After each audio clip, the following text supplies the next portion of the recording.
এবারে লাদাখ জ্বলছে।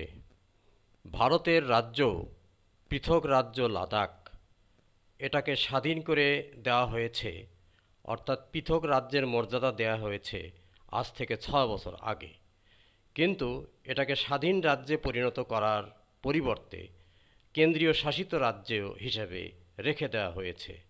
লাদাখ ছিল মূলত জম্মু কাশ্মীরের অংশ, কিন্তু লাদাখকে আলাদা করা হয়েছে জম্মু কাশ্মীর থেকে ৩৭০ ধারা ভারতের যে সাংবিধানিক বিধি, সেটাকে কেন্দ্র করেই লাদাখকে আলাদা করা হয়েছে।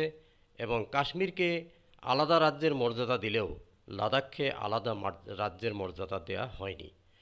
আলাদা রাজ্যের মর্যাদা না দেওয়ার কারণে সেখানে দীর্ঘ 6 বছরের বঞ্চনার পর সেখানে নেপালের যে আন্দোলনের হাওয়া, জেনজি আন্দোলন, সে জেনজি আন্দোলনের হাওয়া লেগেছে নেপালে, লাদাখে, ভারতের লাদাখে। অর্থাৎ নেপালের সাথে সংযুক্ত প্রায় এই ভারতের লাদাখ এখন অশান্ত। মোদি সাহেবের গদি এখন নড়বড়ে।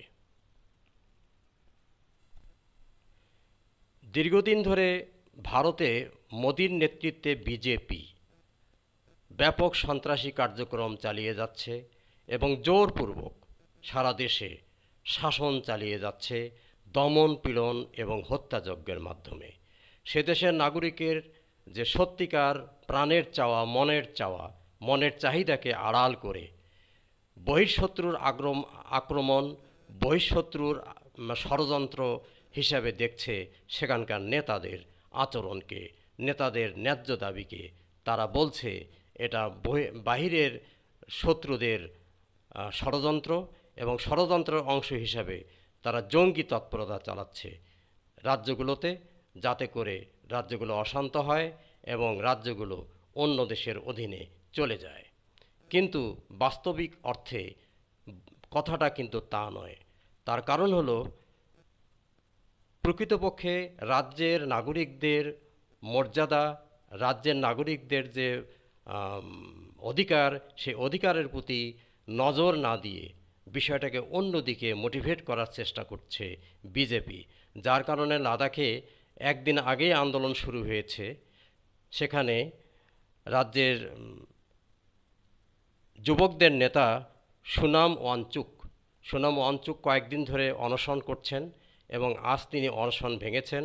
কালকে একটা সম্মেলন ছিল, সেই সম্মেলনে এই বিদ্রোহের আগুন প্রজ্বলিত হয় এবং গোটা লাদাখ এখন অশান্ত এবং প্রায় 6টি প্রাণের অবসান ঘটেছে এবং তাদেরকে শহীদি মর্যাদা দেওয়ার জন্য দাবি জানানো হয়েছে যুবকদের পক্ষ থেকে। লাদাখের যুবকরা এখন অশান্ত, তাদেরকে শান্ত করার জন্য বিভিন্নভাবে আশ্বাস দেওয়া হয়েছে 6 অক্টোবর বসার কথা সরকারের সাথে।